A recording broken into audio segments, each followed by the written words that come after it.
எல்லாருக்கும் வணக்கங்க. நான் உங்கள் தமிழினி. இன்றைக்கி நம்ம பார்க்க போகிற குழம்பு வந்து யாருக்குமே முக்கால்வாசி பேருக்கு பிடிக்காத குழம்புங்க. அப்படி என்ன குழம்புன்னு பார்க்கலாம் வாங்க. இன்றைக்கி நம்ம என்ன பார்க்க போகிறோம் அப்படின்னா வந்து பாவக்காயை வச்சு கசப்பு இல்லாமல் குழம்பு எப்படி வைக்கிறது அப்படிங்கிறத வந்து பார்க்கலாங்க. அதுக்கு வந்து கடுகு கருவேப்பிலை தாளிக்கிறதுக்கு எடுத்துக்கலாங்க. அதுக்குள்ளே வந்து வெந்தயமும் சீரகம் வந்து எடுத்துக்கலாங்க. அதுக்கப்புறம் வந்து பாகக்காயை வந்து குட்டி குட்டியாக பொடிசாக வந்து கட் பண்ணி வச்சுக்கலாங்க. அதுக்கப்புறம் வந்து பூண்டு ஒரு 3 பூண்டை வந்து பொடி பொடியாக கட் பண்ணிக்கலாங்க. அதுக்கப்புறம் வந்து வெங்காயம் கட் பண்ணி வச்சுக்கலாங்க, கருவேப்பிலை. அதுக்கப்புறம் வந்து மிளகாத்தூள் வந்து நான் வீட்டில் இருக்க சாம்பார் பொடி எடுத்துக்கிட்டேங்க. அது கூட வந்து மல்லித்தூள் இருந்தால் எடுத்துக்கங்க.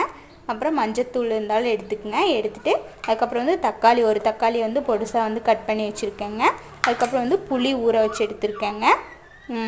இப்போ வந்து குழம்பு எப்படி செய்கிறது அப்படிங்கிறது வந்து பார்க்கலாங்க. பாகக்காயை ஃபஸ்ட்டே எண்ணெயில் போட்டு நல்லா வதக்கி எடுத்துக்கலாங்க. கசப்பு போகிறதுக்காக ஃபஸ்ட்டே வந்து எண்ணெயில் போட்டு நல்லாவே வதக்கி எடுத்துக்கலாங்க. வதக்கிட்டு அடுத்து குழம்புக்கு வந்து தாளிக்க ஆரம்பிச்சிடலாங்க. வைக்கிறதுக்கு 1 ஸ்பூன் எண்ணெய் எடுத்துக்கிறோங்க.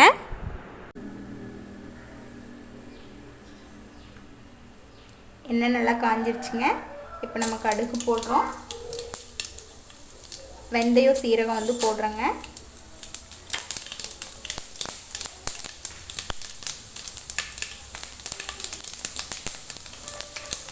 அடுத்து வெங்காயம் போடுறோங்க.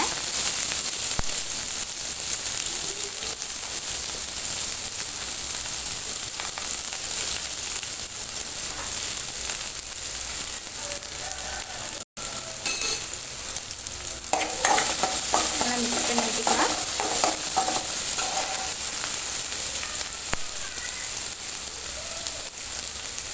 கருவேப்பிலை போடுறோம்.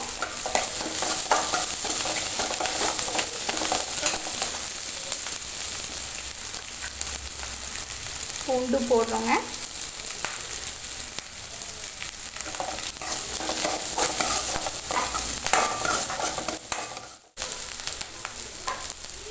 நல்லா வதக்கி எடுத்த பாகக்காயை வந்து இதில் கொட்டிக்கலாங்க.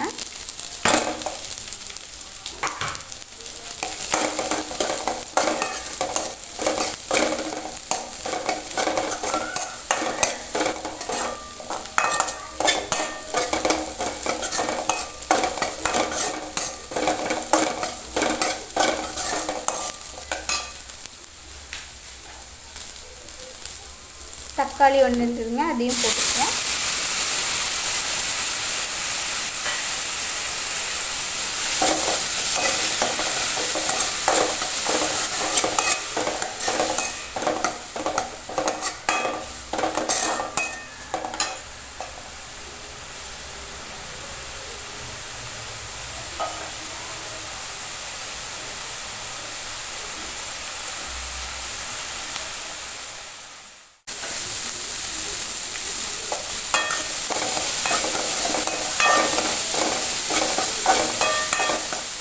காரத்துக்காகங்க மிளகாய்த்தூள், மஞ்சள் தூள், மல்லித்தூள் இது 3ஐயும் சேர்த்திட்டேங்க. இப்போ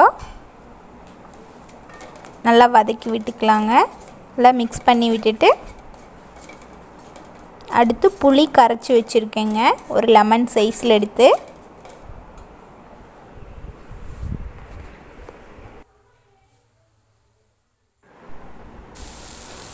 புளி கரைச்சி வச்சுருந்த தண்ணியை வந்து சேர்த்திட்டேங்க. நல்லா கலந்து விட்டுக்கலாங்க. புளி ஊற்றிட்டு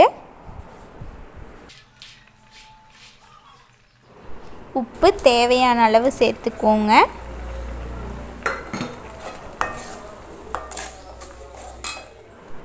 குழம்போட கசப்பை அடக்கிறதுக்காக நாட்டு சர்க்கரைங்க 1 டேபிள் ஸ்பூன் ஆட்ட போட்டுக்கிறேங்க.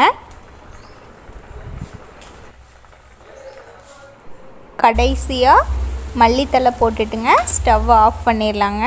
சுவையான கசப்பில்லாத பாகக்காய் குழம்பு ரெடிங்க. இந்த வீடியோ பிடிச்சிருந்துச்சுன்னா லைக் பண்ணுங்கள், ஷேர் பண்ணுங்கள், கமெண்ட் பண்ணுங்கள், சப்ஸ்கிரைப் பண்ணுங்கள். தேங்க்யூ.